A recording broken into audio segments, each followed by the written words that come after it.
Լավ, այսօր եւ վաղը այդ համաժողովի մասին կոչվում է Հայաստանում Եվրոպական քաղաքական համայնքի 8-րդ գագաթնաժողով։ Առաջին անգամ Հայաստանի Հանրապետությունում է անում։ Ես ուղղակի կարելի է զարմանալ։ Պարզվում է Եվրոպական քաղաքական համայնքի մեջ մտնում է Կանադան։ Իդեպ, երբ Հայաստանում ՆԱՏՕ-ն հետախույզներ էր բերում, որոնց տրվեց լեգալ աշխատելու իրավունք, որոնց անունն է Եվրոպական քաղաքացիական դիտորդական առաքելություն, ոչ ավել, ոչ պակաս առաքելություն։ Կանադան մտավ դրա մեջ։ Ասում ես հարգելիս, Կանադան եվրոպական հետ ի՞նչ կապ ունի։ Հիմա այստեղ եվրոպական հետ ի՞նչ կապ ունի Թուրքիան, այս քաղաքական համայնքի հետ ի՞նչ կապ ունի։ Ադրբեջանը ի՞նչ կապ ունի։ ՆԱՏՕ-ի գլխավոր քարտուղարը ի՞նչ կապ ունի քաղաքական համաժողովի հետ, որից մեկը կարող է բացատրել։ Այդ նրանք ովքեր որ քաղաքական ակցիաներ են անում։ Օրինակ իրանց մոտ այդ հարցերը չի առաջանում։ ՆԱՏՕ-ի գլխավոր քարտուղար Կանադայի վարչապետ, Թուրքիայից, Ադրբեջանից պատվիրակներ։ Ալիևն էլ ուղիղ եթերով, այնտեղ մտելու, Ալիևն էլ հերվից է։ Դե Թուրքիային ուղարկել Ալիևն։ Հիմա եկեք իրեն տանք իրենց անունները եւ անձամբ ես շնորհակալություն եմ հայտնում Շարլ Միշելի տեղը Եվրոպայի խորհրդի նախագահի տեղը հիմա մեկ այլ անձ է Պորտուգալացի ազգությամբ Անտոնիո Կոշտա։ Ինչ է ասում Կոշտան այս հավաքը ինչի մասին է։ Ես կարծում եմ ընդհանրապես այդ մտքերից հետո եւ մի ձևակերպում էլ Ֆրանսիայի նախագահ իդեպ հետաքրքիր է, չէ՞։ Այստեղ ոնց որ թե առաջին ջութակ խաղում է Էմանուել Մակրոնը այս հավաքի մեջ։ Անկամ Բրիտանիայի վարչապետը երկրորդ պլան, Լեհաստանի վարչապետը երկրորդ պլան, եվրոպական երկրների վարչապետները, Իտալիայի վարչապետը, բոլորը երկրորդ պլան։ Առաջին պլան երկու անձ են։ Եվրոպայի խորհրդի նախագահ եւ Ֆրանսիայի նախագահ։ Ինչ է ասում Եվրոպայի խորհրդի նախագահ։ Բացում է միանգամից մի նախադասությամբ այդ հավաքի բուն նպատակը։ Ասում է Վաղը Եվրոպան կհավաքվի Հայաստանում Եվրոպական քաղաքական համայնքի 8-րդ գագաթնաժողովին մասնակցելու համար։ Մայրցամաքի տարբեր երկրների առաջնորդները Կանադան հյուրի կարգավիճակով կքննարկեն, թե ինչպես համագործակցել ուշադրությունը նորից մեզ դասողներին, համագործակցել անվտանգությունն ու կոլեկտիվ դիմադրողականությունը ամրապնդելու համար։ Հարց. կոլեկտիվ դիմադրողականությունը եվրոպական երկրները ում դեմ են անում։ Ում դեմ։ Հո Բուրկինա Ֆասոյի կամ Մոզամբիկի դեմ չի։ Վստահ ենք, չէ՞ որ դա Ռուսաստանի դեմ է, ակնհայտ է։ Բայց անվտանգության վերաբերյալ եւ կոլեկտիվ դիմադրողականության վերաբերյալ բնականաբար այս թեմաներով ՆԱՏՕ-ի գլխավոր քարտուղարը պիտի ներկա լինի։ Իհարկե պիտի ներկա լինի։ Ոնց կարող է ՆԱՏՕ-ի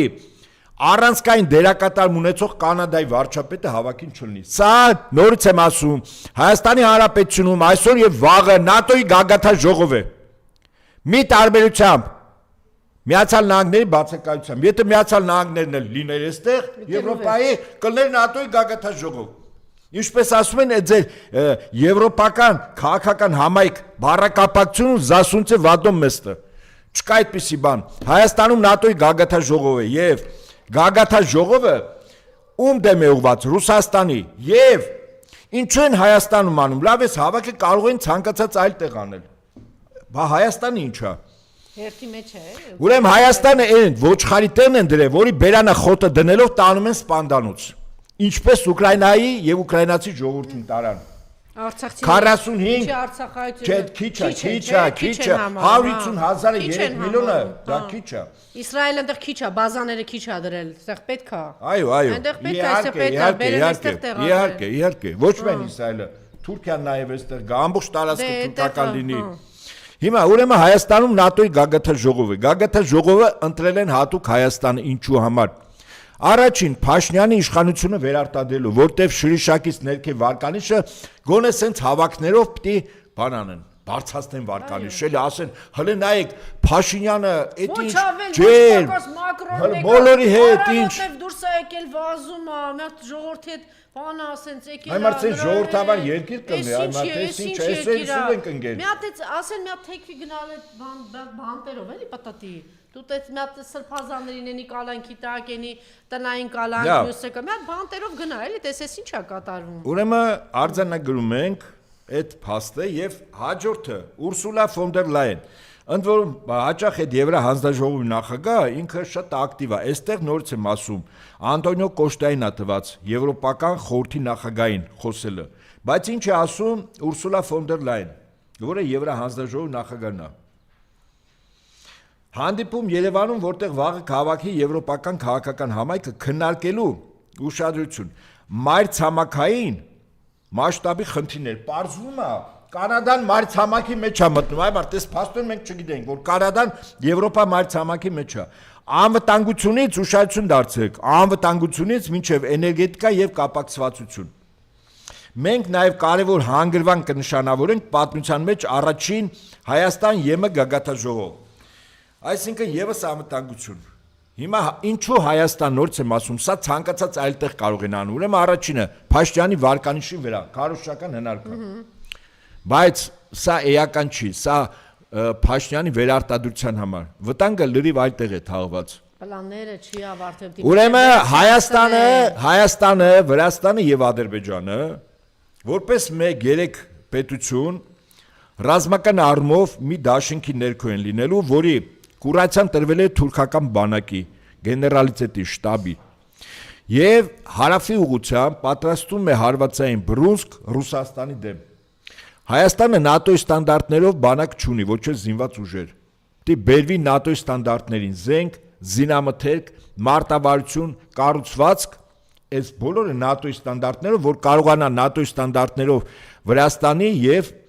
Ադրբեջանի բանակի հետ փող համագործակցված ընդհանուր ճշտամու դեմ պատերազմել եւ այդ գործի կուրացիանում է տրված ոչ ավել ոչ պակաս Ֆրանսիային այո Ֆրանսիան այսօր Ֆրանսիայի բանակը ներկայացված է Հայաստանի բանակում եւ զինված ուժերում բոլոր հարթությունները ոնց ուզում եք հասկացեք այդ թվում նաեւ սպառազինությամբ եւս տայդեմ այստեղից հետեւություն ես երբ երեք նայում եմ թե ովքեր են եկել ինչ հրավերքներ ինչ ձևակերպումներ հիշեցի են խորհրդային տարիներին մի անեկդոտ կա ասում են համակենտրոնացման ճամբարից երեխաներ, որտեղ երեխաներ են, եւ որոնցից ընդամենը արյուն են քաշում, որ գերմանացի զինվոր, վիրավոր զինվորներին ներարկեն, հա, այդպես մաքուր չհիվանդացած արյուն է, ըստ արյան խմբերի։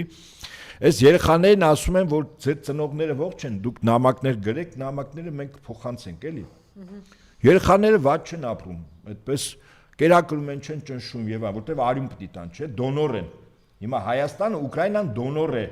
Ռուսաստան դեմ պատերազմում, Հայաստանը դարձնում են դոնոր։ Մարդը պետք է տարածք է պետք եւ մարդը Եվ հիմա այս եվրոպացիներին չեն տանելու այդ պատերին, զինվորին չեն տանելու ներքաշել։ Հիմա իհարկե հիմա ասեմ։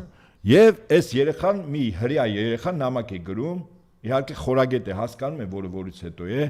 գրում է «Мама, папа, у нас всё хорошо, нас хорошо кормят, мы еще можем сдавать кровь».